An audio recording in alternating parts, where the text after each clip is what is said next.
السلام عليكم ورحمة الله وبركاته.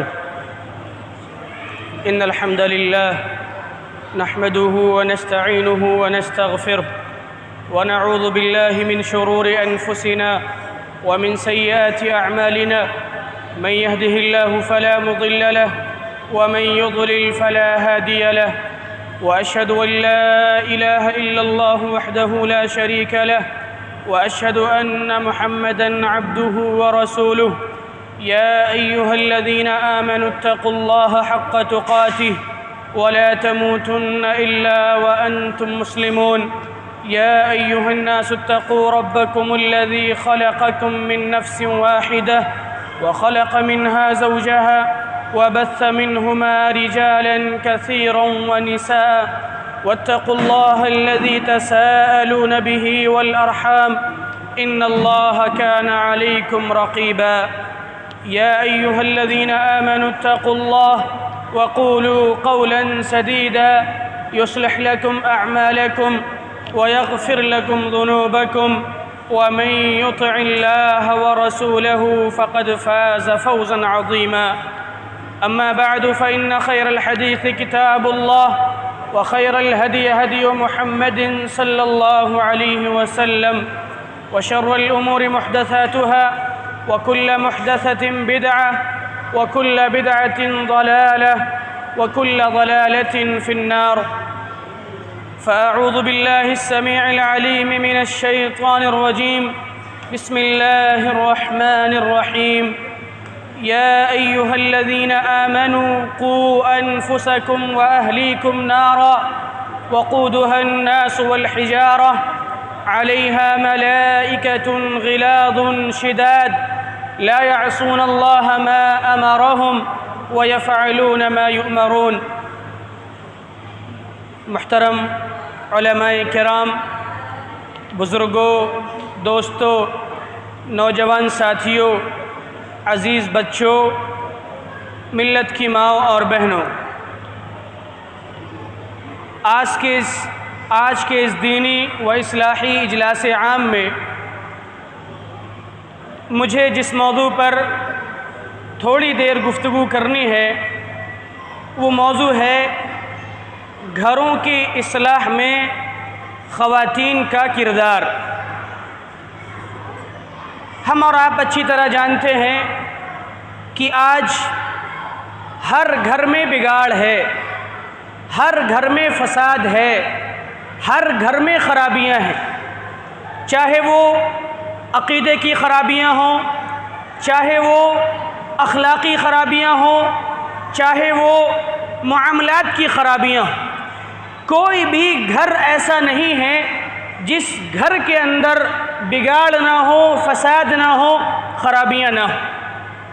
ان خرابیوں کو دور کیسے کیا جائے اور ان خرابیوں کو دور کرنے میں ہماری مائیں اور بہنیں کیا کردار ادا کر سکتی ہیں، یہ چند باتیں آپ کے سامنے رکھنی ہیں۔ سب سے پہلے تو یہ جان لیں کہ جن گھروں میں ہم اور آپ رہتے ہیں یہ گھر اللہ رب العالمین کی ایک بہت بڑی نعمت ہے۔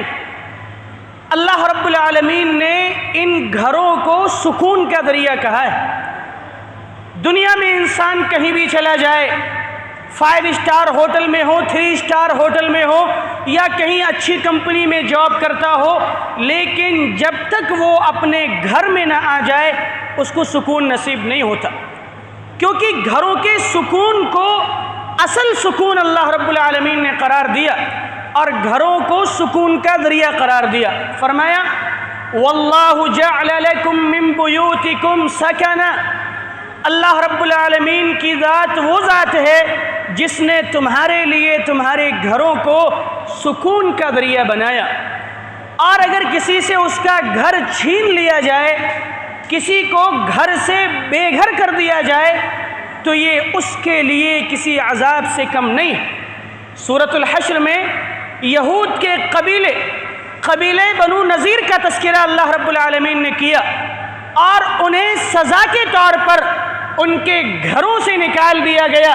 اللہ رب العالمین نے فرمایا هو الذی اخرج الذین کفروا من اہل الکتاب من دیارہم، اللہ رب العالمین کی ذات وہ ذات ہے جس نے اہل کتاب میں سے کفار کو یعنی قبیلہ بنو نذیر کے لوگوں کو ان کے گھروں سے نکال دیا اور ان کو مدینہ سے جلا وطن کر کے ملک شام بھیج دیا۔ تو یہاں اللہ رب العالمین نے گھروں سے نکالنے کو ایک سزا کے طور پہ تذکرہ کیا ہے، ایک سزا بتایا اس بات کو کہ جس کو اس کے گھر سے دور کر دیا جائے۔ تو انسان کا گھر یہ سکون کا ذریعہ ہے، انسان کا گھر یہ اللہ رب العالمین کی طرف سے ایک بہت بڑی نعمت ہے۔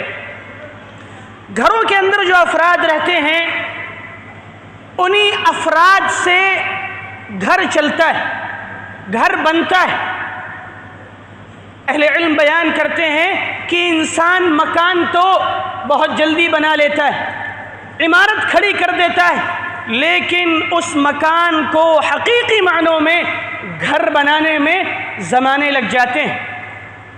در و دیوار ہیں، مکان کی چھت ہے، اچھا ماربل ہے، لیکن جب تک اس ماربل اور ٹائلز والے گھر میں سکون نہ ہو تب تک وہ گھر حقیقی معنوں میں گھر نہیں ہے۔ سکون کیسے آئے گا؟ ان گھروں میں ہمیں اور آپ کو اطمینان کیسے حاصل ہوگا؟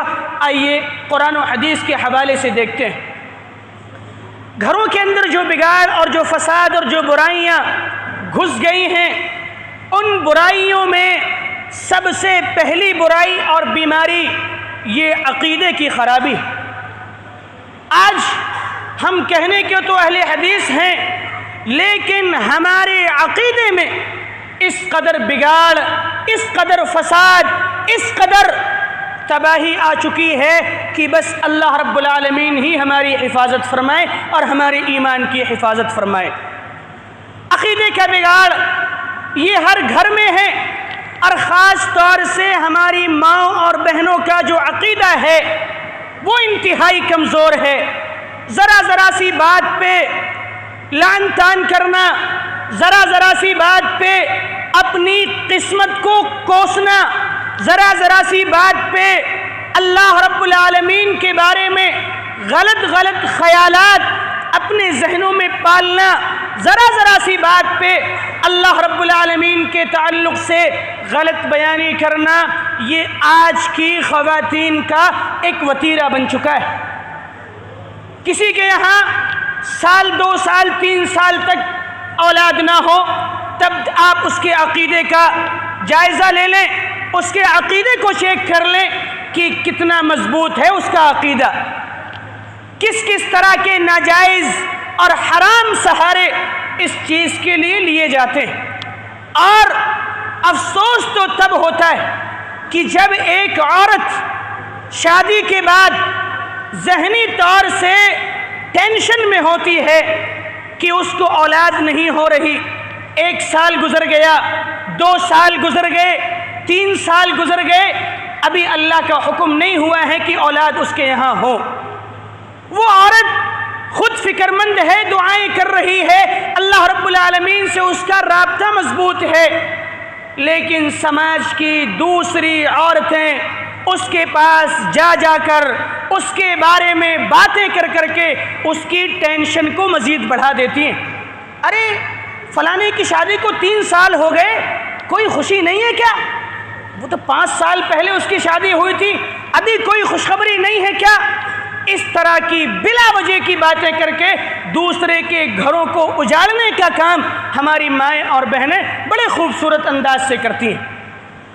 ایک تو وہ خود اپنے طور پہ پریشان ہیں، اس کو فکر لگی ہوئی ہے کہ اس کی گود اللہ رب العالمین بھر دے، لیکن ہماری دوسری مائیں اور بہنیں اس کو مزید پریشان کرنے کی فراق میں رہتی ہیں، کوئی بھی موقع ہاتھ سے چھوڑتی نہیں ہے، ہاتھ سے جانے نہیں دیتی۔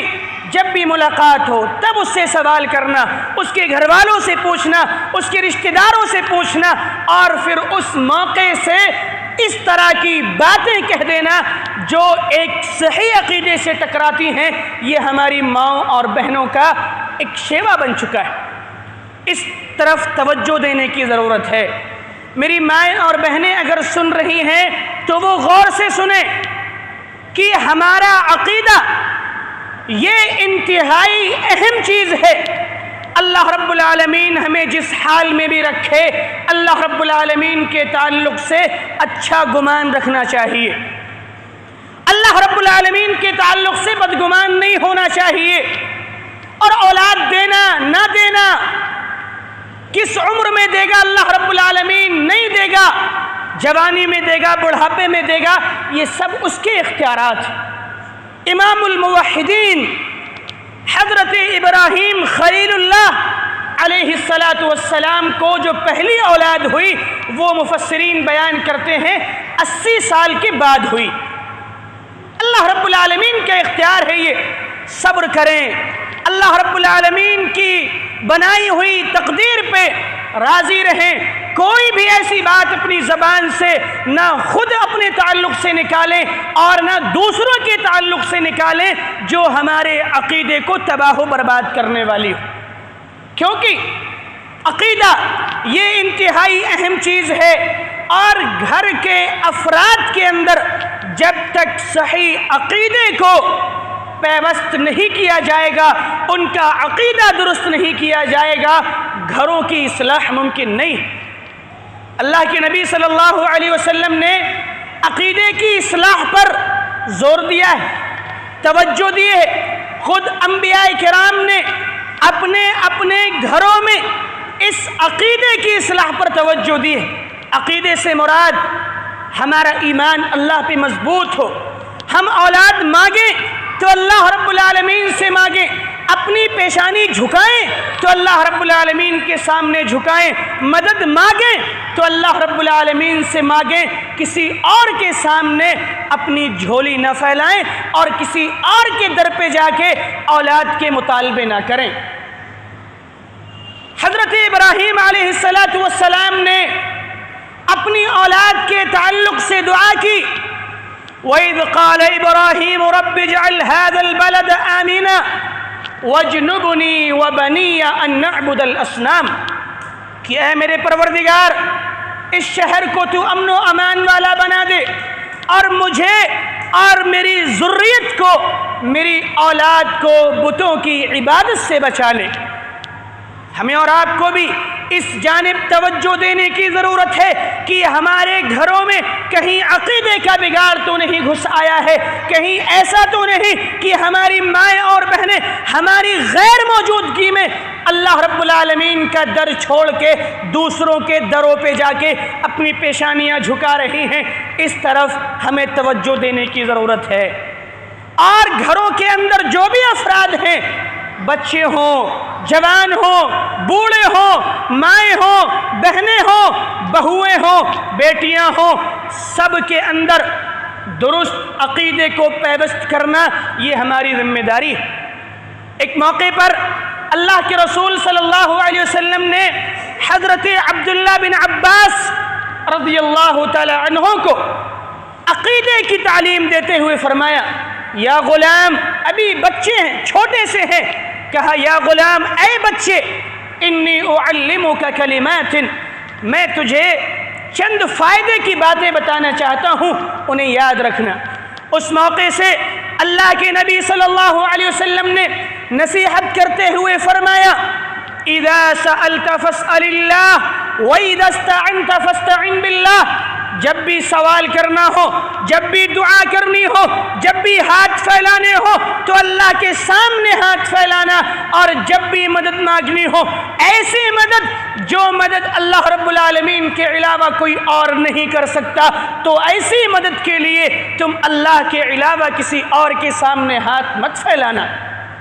اور اس موقع سے نصیحت کی آپ نے کہ اس بات کو اپنے ذہن و دماغ میں بٹھا لو، عقیدہ مضبوط کر لو، اللہ پہ توکل اور بھروسہ مضبوط کر لو، اور جان لو کہ پوری امت مل کے تمہیں نقصان پہنچانا چاہے تو اتنا ہی نقصان پہنچا سکتی ہے جتنا تمہارے مقدر میں لکھا ہوا ہے، اور پوری امت مل کے تمہیں فائدہ پہنچانا چاہے تو صرف اتنا ہی فائدہ پہنچا سکتی ہے جتنا تمہاری قسمت میں لکھا ہوا ہے۔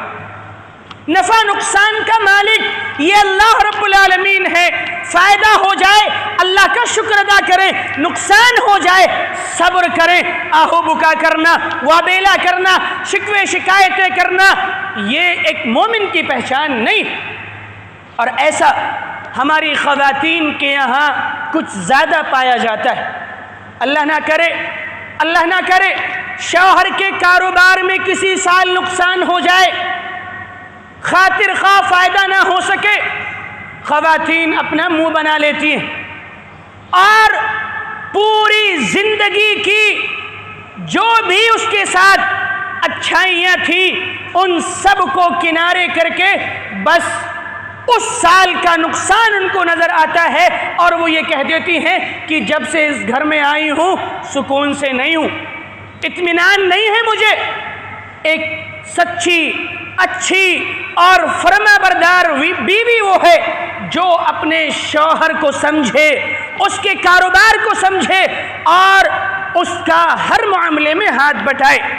یہاں پر ایک بات میں اپنی ماں اور بہنوں سے کہنا چاہوں گا کہ اگر ہمارے گھر میں جو پیسے کمانے والے افراد ہیں، چاہے وہ کسی کا شوہر ہو، چاہے وہ کسی کا باپ ہو، چاہے وہ کسی کا بھائی ہو، اگر وہ پیسے کما کے لا رہا ہے، گھروں کے اندر تجوریاں بھر رہا ہے، تو ان کی ذمہ داری بنتی ہے کہ وہ اپنے ان پیسے کمانے والے شوہروں سے، بھائیوں سے، اپنے گارجین حضرات سے پوچھیں کہ یہ پیسہ کہیں حرام کا تو نہیں. اسلاف کے زمانے کو یاد کیجئے، صحابیات، تابعیات اور اس امت کے نیک لوگوں کے زمانے کو یاد کیجئے. اس نیک زمانے کی جو خواتین ہوا کرتی تھیں، اس دور کی جو مائیں اور بہنیں ہوا کرتی تھیں، وہ اپنے شوہروں سے کہا کرتی تھی کہ آپ ہمیں چاہے صرف ایک وقت کی روٹی کھلائیے لیکن حلال طریقے سے کھلائیے، حرام نہیں ہونا چاہیے. آج جہاں یہ حرام کمائی کی نحوست ہمارے سماج اور معاشرے میں پائی جاتی ہے، اس میں مرد حضرات تو گرفتار ہیں، وہ تو ہیں ہی ہیں، اور ساتھ میں ہماری مائیں اور بہنیں بھی ایک بڑا کردار ادا کر رہی ہیں اس حوالے سے کہ ان کو بس ان کی خواہشات کے مطابق پیسے چاہیے، چاہے وہ حلال کے ہوں یا حرام کے ہوں. اس جانب بھی توجہ دینے کی ضرورت ہے. اور یاد رکھیں یہ بھی ایک عقیدے کا مسئلہ ہے کہ جتنا رزق آپ کی قسمت میں لکھا ہوا ہے وہ آپ کو مل کے رہے گا. ایک حدیث میں اللہ کے رسول صلی اللہ علیہ وسلم نے فرمایا کہ کوئی شخص اس وقت تک مر نہیں سکتا جب تک کہ وہ اپنی قسمت میں لکھا ہوا پورا رزق حاصل نہ کر لے. قسمت پہ بھروسہ کیجئے، اللہ کی بنائی ہوئی تقدیر پہ ایمان رکھیے. حالات کیسے بھی آ جائیں، شکوے شکایتیں کرنا، بے صبری کا مظاہرہ کرنا اور اللہ رب العالمین کے تعلق سے بدظن ہونا یہ اچھی بات نہیں. تو گھروں کی اصلاح میں خواتین جو سب سے پہلا کردار ادا کر سکتی ہیں وہ یہ کہ خود بھی اپنا عقیدہ درست کریں اور اپنے گھر کے اندر موجود اپنے بچوں کا بھی عقیدہ درست کریں. شیخ صالح الفوزان حفظہ اللہ جو سعودی عرب کے ایک بہت بڑے عالم ہیں، انہوں نے کسی موقع سے ایک بات کہی تھی، کہا تھا لوگوں علم اولادک التوحید قبل ان تحفظهم القرآن حتى لا يكونوا كالصوفیہ، کہ لوگوں اپنی اولاد کو حافظ قرآن بنانے سے پہلے توحید کی تعلیم دینا، ان کے ذہن و دماغ میں اللہ رب العالمین کا تعارف اور اللہ رب العالمین کی پہچان بٹھا دینا تاکہ وہ صوفیہ کی طرح نہ ہو جائیں. وہ صوفیہ جو قرآن تو پڑھتے ہیں لیکن قرآن ان کی حلق سے نیچے نہیں اترتا، ساتھ میں وہ اللہ رب العالمین سے مدد مانگنے کے بجائے کسی اور کے در پہ جا کے مدد مانگتے. تو اپنی اولاد کو سب سے پہلے توحید کی تعلیم دی جائے. ہماری ماؤں اور بہنوں کا جو کام ہونا چاہیے تھا وہ یہ تھا کہ ہماری مائیں اور بہنیں اپنی اولاد کی تربیت کرتی. اپنی اولاد کو صحیح عقیدے کی تعلیم دیتی، لیکن افسوس کے ساتھ یہ کہنا پڑتا ہے کہ آج کے اس دور کی خواتین کو خود اصلاح کی ضرورت ہے۔ ایک زمانہ وہ تھا امام شافعی رحمہ اللہ کا زمانہ، امام احمد بن حنبل رحمہ اللہ کا زمانہ اور دیگر ائمہ محدثین کا زمانہ، ان کی بھی مائیں تھی۔ امام شافعی رحمہ اللہ بیان کرتے ہیں کہ جب میں چھوٹا سا تھا، میں ابھی چھوٹا سا تھا، میری ماں مجھے فجر کے وقت اٹھاتی تھی اور مسجد لے کے جاتی تھی، اور مسجد میں جو دروس ہوتے تھے، علماء کی جو مجلسیں ہوتی تھیں، ان مجلسوں میں مجھے شریک کرنے کے لیے حکم دیتی تھی، اور جب میں نماز سے دروس سے فارغ ہو جاتا تھا تو حجاب میں وہ مجھے لینے آتی تھی، اور یہ ان کا روزانہ کا معمول تھا۔ صبح فجر سے پہلے اٹھا کے بچے کو تیار کرنا اور اس کے بعد مسجد لے جانا، علماء کی مجلس میں لے جانا، یہ اس دور کی خواتین کا کام تھا۔ اور آج افسوس کے ساتھ یہ کہنا پڑ رہا ہے کہ آج ہماری مائیں اور بہنیں اپنی اولاد کی صحیح تربیت کرنے کے بجائے ان کی تربیت موبائل کی اسکرینوں سے کرا رہی ہیں۔ یہ موبائل، یہ ٹی وی، یہ موبائل کے چینل اور یہ موبائل پہ آنے والے ڈرامے آج ہماری ماؤں کی بھی تربیت کر رہے ہیں اور ہمارے بچوں کی بھی تربیت کر رہے ہیں۔ ہونا تو یہ چاہیے تھا ایک گھر کی خاتون گھر کے بچوں کی اصلاح کرتی، ان کے عقیدے کی اصلاح کرتی، ان کے اندر شروع سے اسلامی چیزوں کو پیوست کرتی۔ آج بھی وقت ہے اصلاح کر لی جائے اور اس جانب سنجیدگی کے ساتھ توجہ دی جائے کہ ہماری مائیں اور بہنیں ادھر ادھر کی خرافات میں پڑنے کے بجائے اپنے گھروں کی اصلاح پہ توجہ دیں، بچوں پہ توجہ دیں، ورنہ یاد رکھیں آنے والا زمانہ، آنے والی نسل اس زمانے اور اس وقت کی نسل سے کہیں زیادہ خطرناک ہوگی۔ آنے والی نسلیں تباہ و برباد ہو جائیں گی اگر ہم نے اپنی اس نسل کی طرف توجہ نہیں دی اور ان کی صحیح تعلیم و تربیت کا انتظام نہیں کیا۔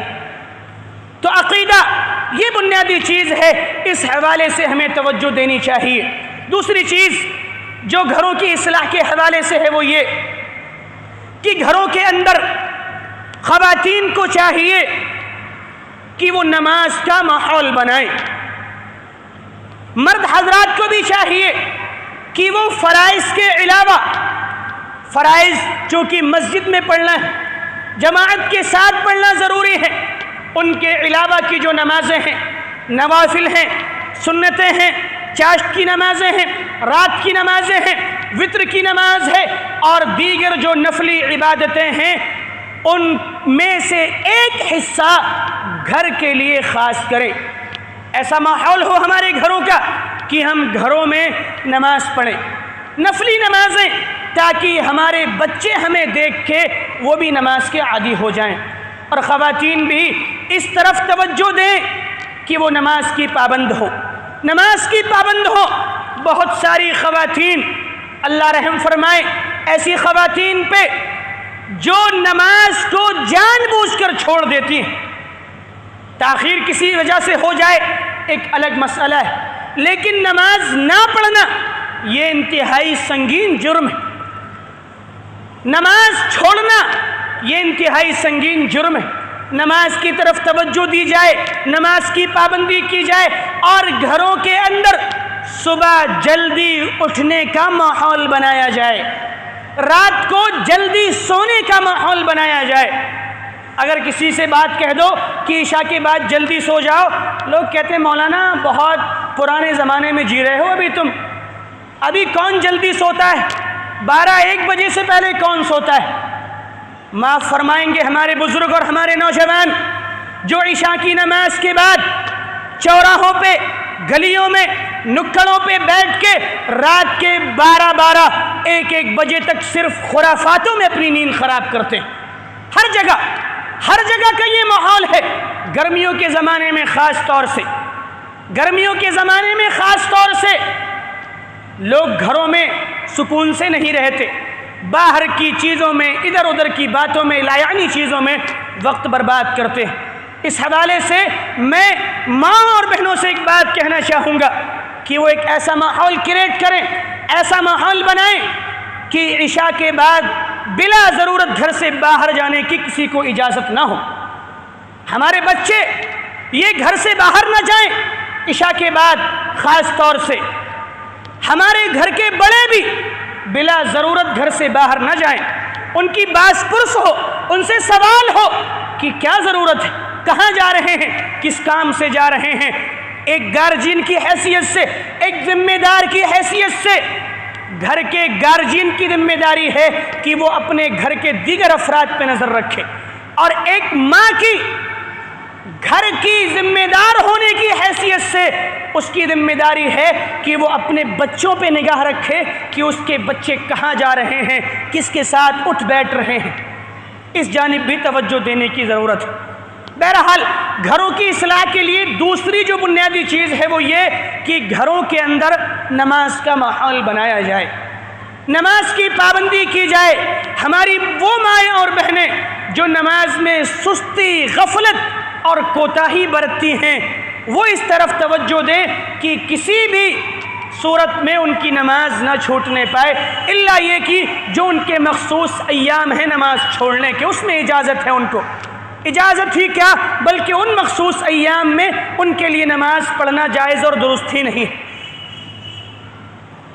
تو گھروں کے اندر جب نماز کا ماحول ہوگا تو بہت حد تک ہمارے گھروں کی اصلاح ہوگی۔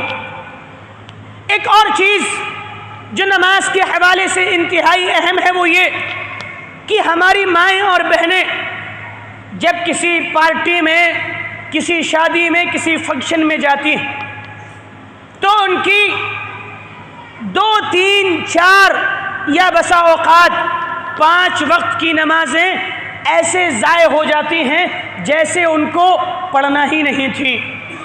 اچھی خاصی بھلی عورتیں جو عام دنوں میں نماز کی پابند ہوتی ہیں، گھروں میں نماز پڑھتی ہیں، وہ الحمدللہ 5 وقت کی وہ نماز پڑھتی ہیں، لیکن جب انہیں کسی پارٹی شارٹی میں جانا ہو تو ایسے موقع سے ان کی نمازیں بھی گول ہو جاتی ہیں۔ کیوں؟ کیونکہ پارٹی شارٹی میں جانے کا ایک ایسا ماحول ہمارے یہاں بنا ہوا ہے کہ جب تک گھنٹے 2 گھنٹے تک خواتین تیار نہ ہو پارٹی میں جانے کا کوئی تصور ہی نہیں۔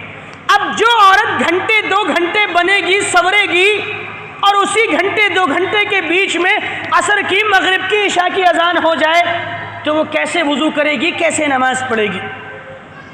یہ ایمان کی کمزوری ہے، یہ ایمان کی کمزوری ہے۔ ایسے موقع سے کسی بھی دعوت میں آپ جائیں، کسی بھی فنکشن میں جائیں، کسی بھی پارٹی میں جائیں، سب سے پہلی بات تو یہ کہ بے حیائی کا مظاہرہ نہ ہو، بے پردگی نہ ہو، خوشبو لگا کے نہ جائیں، اور ایسے موقع سے ان عورتوں کی خاص طور سے نماز نہ چھوٹنے پائے جو ہماری مائیں اور بہنیں عام دنوں میں نماز کی پابند ہوتی ہیں، بلا وجہ نماز چھوٹ رہی ہے، بلا وجہ، اور بعد میں پڑھنے کی بھی توفیق نہیں ہے، کیونکہ تھکی ہاری جب پارٹی سے آئیں گی تو پھر انہیں صرف بستر چاہیے، مصلی نہیں چاہیے۔ نماز کی پابندی کریں، خود بھی پابند ہوں، بچوں کو بھی اس بات کا عادی بنائیں۔ تیسری بات جو گھروں کی اصلاح کے حوالے سے ہماری ماں اور بہنوں کے لیے ضروری ہے وہ یہ کہ گھروں کا ماحول جو ہو وہ اسلامی ہو۔ گھروں کے ماحول کو اسلامی بنائیے، ہر کوئی منہ اٹھاتا ہوا ہمارے گھروں میں گھستا ہوا نہ چلا جائے۔ ایسا ماحول ہو ہمارے گھروں کا کہ اس کو گھر میں گھسنے سے پہلے اجازت لینی پڑے۔ یہ ہماری بنجار پوری میں بھی آپ ہی کی قوم کا ہوں، یہ ہمارے بنجاروں میں ایک بیماری پائی جاتی ہے کہ بلا اجازت کوئی بھی گھر میں گھسا چلا آ رہا ہے۔ عورتیں کس حالت میں ہیں، سر پہ دوپٹہ ہے کہ نہیں ہے، کس کام میں وہ مشغول ہیں، کوئی پرواہ نہیں، کوئی بھی ہے، سب بلا اجازت چلے آ رہے ہیں الا ماشاء اللہ۔ ہمارے گھروں کا جب ماحول اسلامی ہوگا تو کسی کو اجازت نہیں ہوگی کہ وہ بلا اجازت، کسی کو یہ ہمت نہیں ہوگی کہ وہ بلا اجازت ہمارے گھروں میں گھس جائے۔ اور اس حوالے سے میں اپنی ماں اور بہنوں سے کہنا چاہوں گا کہ وہ اپنی بیٹیوں کی عزت و آبرو کی حفاظت کریں۔ یہ جو ممیرے، خلیرے، پھپیرے، چچیرے یہ جو ہمارے گھروں میں گھسے رہتے ہیں اور ان پر کوئی توجہ نہیں، معاف فرمائیں گے مجھے اس تلخ کلامی کے لیے کہ سگے چچیرے بھائی بہن آپس میں ایک ساتھ بیٹھے ہوئے ہیں، گھر والوں کو کوئی توجہ نہیں کہ وہ تو سگا چچیرا اس کا بھائی ہے، وہ اس کا ممیرا بھائی ہے، وہ اس کا خلیرا بھائی ہے۔ اور اگر میں یہ بات کہوں کہ آج اس کزن کے نام پر سگے چچیرے ممیرے خلیرے اور ان رشتوں کے نام پر جتنی زنا کی وارداتیں ہو رہی ہیں، اتنا کسی غیر مرد کو ہمت نہیں ہے کہ وہ کسی عورت پر ہاتھ اٹھائے اور کسی کی بہن بیٹی کی عزت و آبرو سے کھیلے۔ موقع تو خود ہم نے دیے، گھروں کا ماحول ایسا بنا دیا کہ کوئی بھی ہمارا رشتہ دار، کوئی بھی ہمارا جی آ رہی ہے بات، انشاءاللہ آ رہی ہے، کوئی بھی ہمارا رشتہ دار ہماری بیٹی کا اگر وہ چچیرا بھائی ہے، ہماری بیٹی کا اگر وہ ممیرا بھائی ہے، ہماری بیٹی کا اگر وہ خلیرا بھائی ہے، ہماری بیٹی کا اگر وہ پھپھیرا بھائی ہے، تو ہمارے اوپر یہ ضروری ہے کہ ہم اپنی بیٹی کی اس خلیرے پھپھیرے چچیرے ممیرے بھائی سے حفاظت کریں۔ وہ اس کے لیے محرم نہیں ہے، غیر محرم ہے، اور اس نتیجے میں اس برائی کی وجہ سے کتنے سارے ایسے کیسز ہوتے ہیں کہ اندر دوستیاں اور غلط تعلقات چلتے رہتے ہیں، اور گھر کے جو ذمہ دار ہیں وہ ان سے آنکھ بند کیے رہتے ہیں۔ کیوں؟ ارے یہ تو ہمارے بھائی کا لڑکا ہے، یہ تو ہمارے ساڑو کا لڑکا ہے، یہ تو ہماری سالی کا لڑکا ہے، اور اندر کیا ہو رہا ہے ان کو خبر ہی نہیں ہے۔ اس نام پر بھی ہمارے گھروں کے اندر فساد اور بگاڑ آیا ہوا ہے، اس طرف بھی توجہ دینے کی ضرورت ہے۔ اور میں اپنی ماں اور بہنوں سے کہنا چاہوں گا کہ ہماری بچیوں کے پاس پہلے تو موبائل بلا ضرورت ہونے نہیں چاہیے، اور اگر ہیں تو ان سے سوال کریں یہ موبائل کہاں سے آیا؟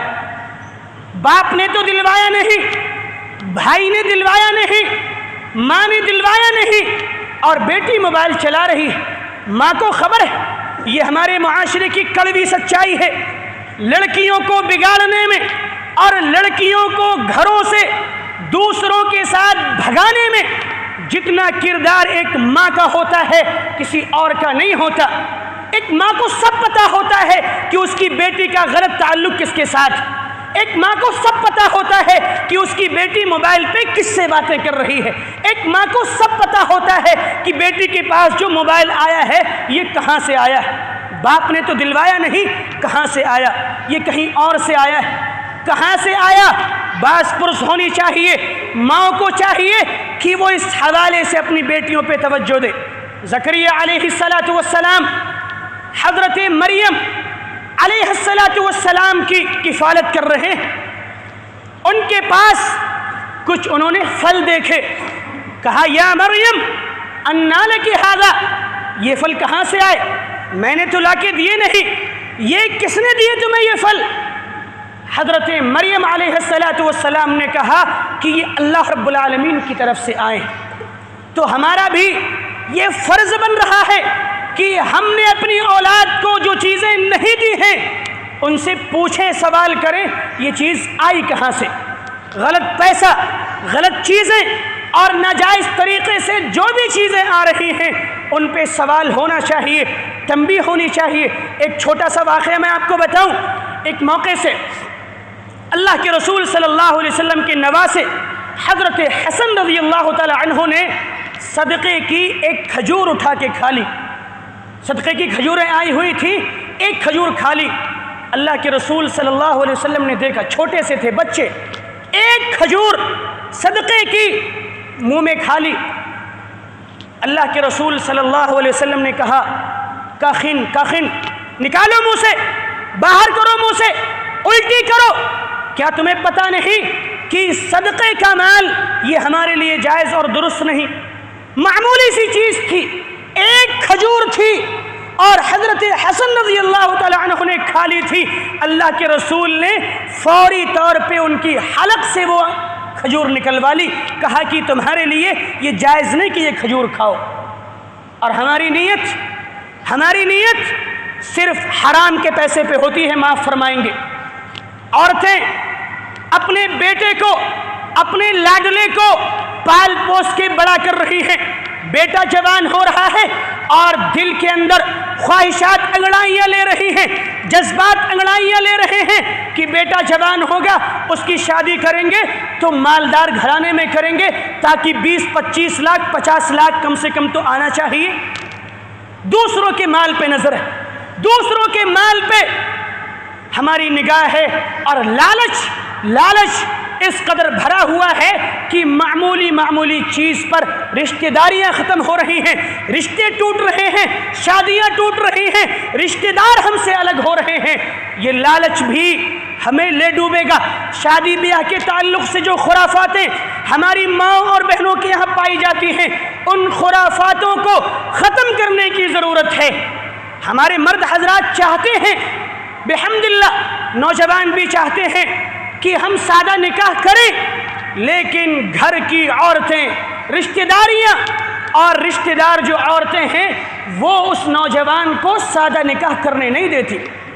میں خود آپ کے سامنے ایک مثال ہوں، مسجد میں ممبر کے سامنے بیٹھ کے بتا رہا ہوں کہ جب میں نے اپنی شادی کا ارادہ کیا، یہ کوئی جتانے والی بات نہیں ہے، صرف سماج کی سچائی آپ کے سامنے ہلکی سی میں رکھ رہا ہوں۔ سادہ نکاح کا ارادہ کیا، رشتہ داروں کی طرف سے الزامات کی بوچھار آنے لگی۔ کیا ضرورت ہے سادہ نکاح کرنے کی؟ اچھے رشتے مل جائیں گے، اچھا پیسہ مل جائے گا، یہ مل جائے گا، وہ مل جائے گا۔ اللہ کے فضل و کرم سے سارے طعنے برداشت کر کے سادہ نکاح کیا، اور اللہ کے فضل و کرم سے خوشی کی زندگی گزار رہا ہوں، کوئی ٹینشن نہیں ہے۔ اور اللہ گواہ ہے کہ جہیز کے نام پر یا کسی اور نام پر ایک پیسہ بھی نہیں لیا گیا۔ طعنے ملے، نوجوان چاہتا ہے کہ وہ سادہ نکاح کرے، لیکن گھر کی عورتیں، پھپھیاں، خالہ، ممیاں، یہ اور وہ چڑھاتی ہیں اس کو۔ ارے یہ تو چل رہا ہے، آئے بڑے ملا بن رہے ہو، آئے بڑے تم سادہ نکاح کرنے والے، یہ تو سب چل رہا ہے، لینے میں کیا پریشانی ہے؟ 20 لاکھ چل رہے ہیں، دیکھو فلاں جگہ سے تو ابھی اس کو کار ملی ہے، 28 لاکھ کی کار ملی ہے، 50 لاکھ اس کی شادی میں خرچ ہوئے ہیں، تم 25 لاکھ لے لو گے کیا ہو جائے گا؟ اس طرح کی باتیں ہماری مائیں اور بہنیں کرتی ہیں۔ نوجوان چاہتا ہے کہ وہ سادہ نکاح کرے، لیکن گھر کی عورتیں، گھر کی مائیں، گھر کی بہنیں، پھپھیاں، خالائیں، ممیاں، چچیاں، دادیاں نہیں کرنے دینا چاہتی، روک لیتی ہیں۔ اور ایک اور اس حوالے سے بات آ گئی ہے، بس بات ختم کرنے کو ہوں۔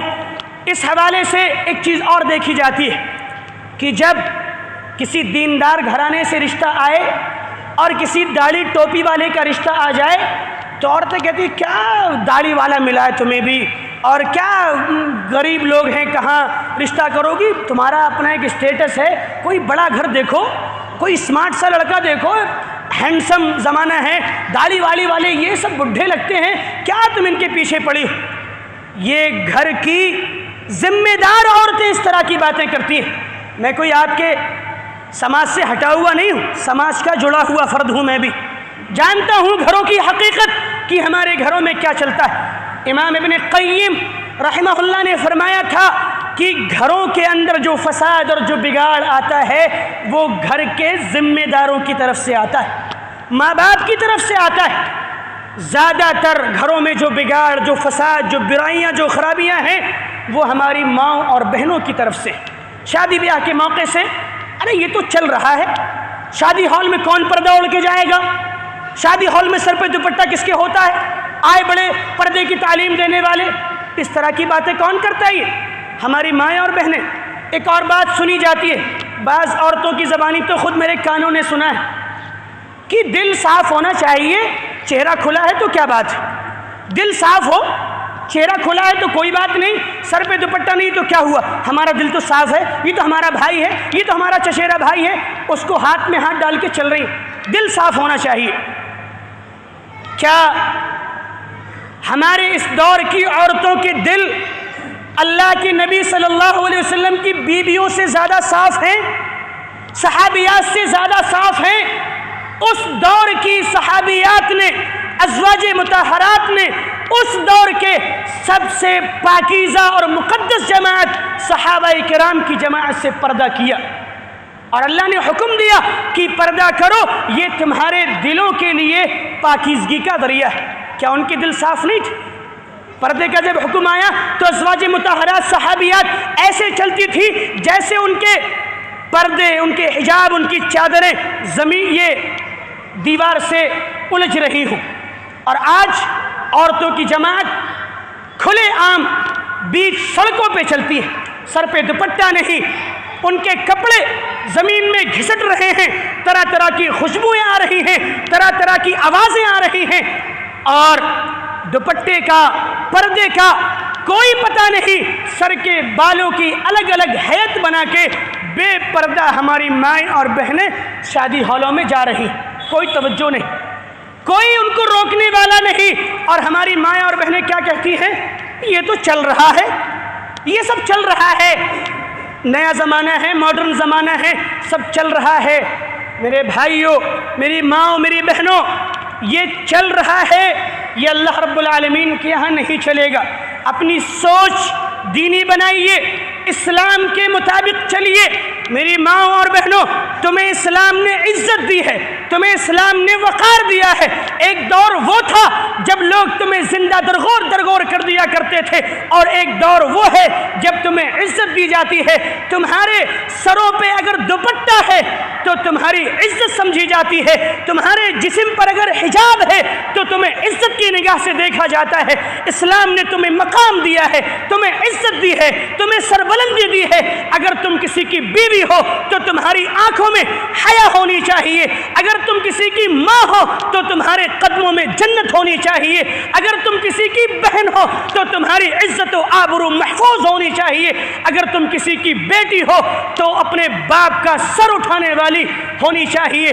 ایسا نہ ہو کہ تمہاری وجہ سے کسی باپ کا سر جھک جائے، ایسا نہ ہو کہ تمہاری وجہ سے تمہارے شوہر کا سر جھک جائے، ایسا نہ ہو کہ تمہاری وجہ سے تمہارا بھائی سماج میں سر اٹھا کے جی نہ سکے۔